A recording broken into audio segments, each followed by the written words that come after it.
Hey guys, in this video I'd like to update you on where I'm at with the VESC Plus. I did add the 18S 2P battery, and that basically means I have 75 volts, which is the same that the OneWheel GT has. And we've been riding this board. It performs really well. I love it. It's great.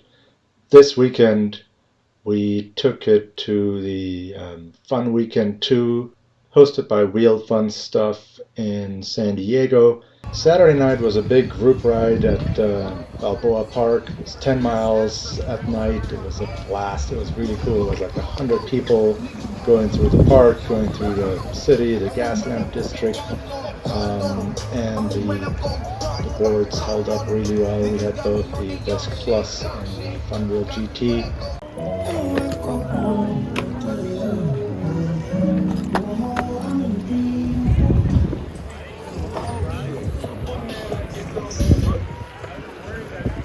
Mexican Mafia. I'm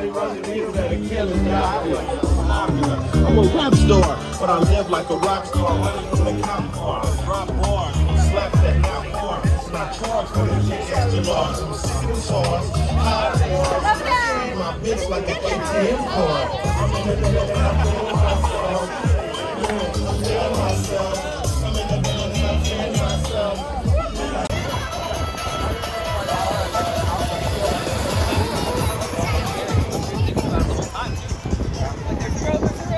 Not even that. It was one of those 5 seconds. And then on Sunday we were at the BMX pump track, and that was a big success. It basically performed very similar to the XR, which to me is a huge achievement.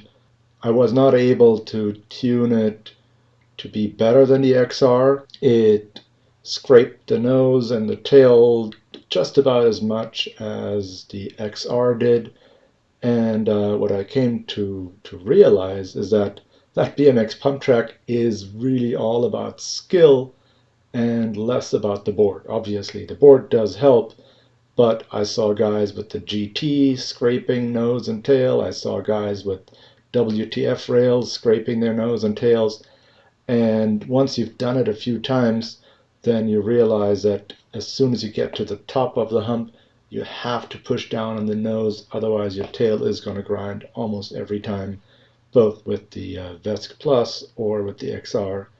But it did work really well. I also tried the FunWheel GT, but because it's all printed PLA, after half a round I bailed from that track because I didn't want my PLA to be ground down to the studs.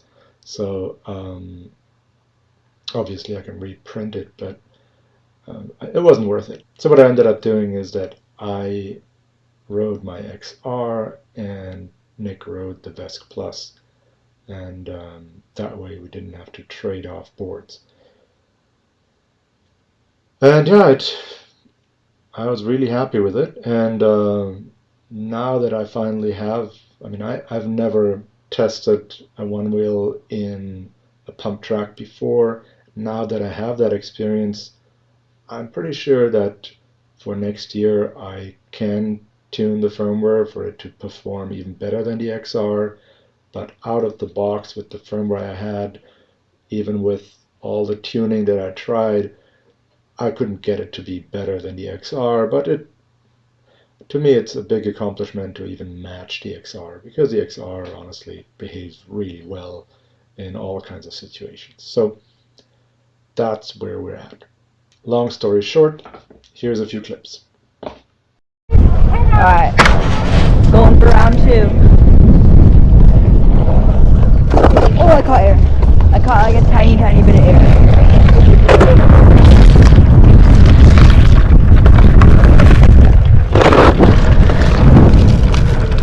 My nose is down. Why is it so far down?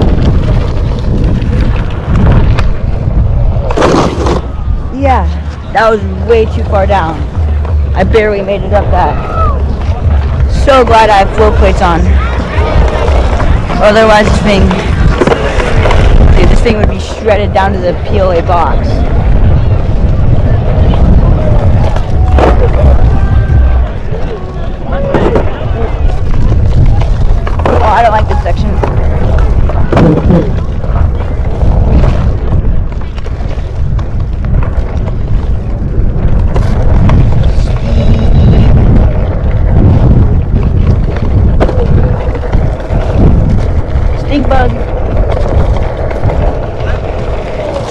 too.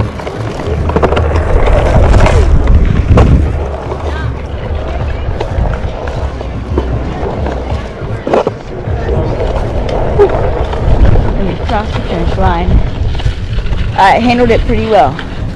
That nose dip at the end of the first turn, I think that's related to IMU calibration.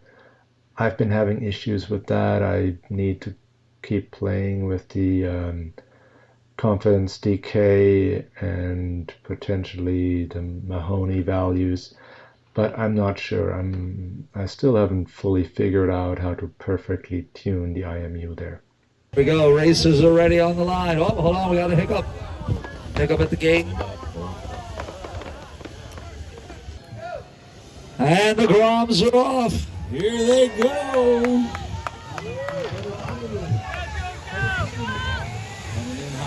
First lap. Oh, going into the first turn, one rider down, two riders down.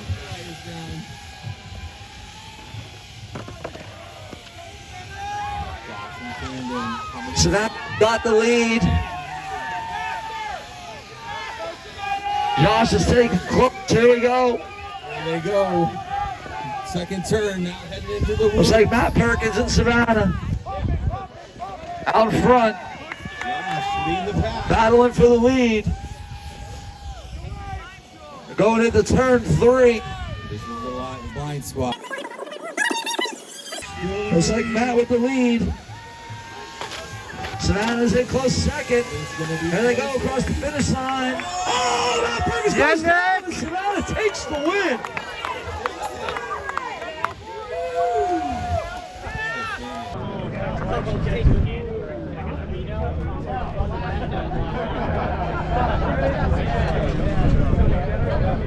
Ready, hey guys, 3.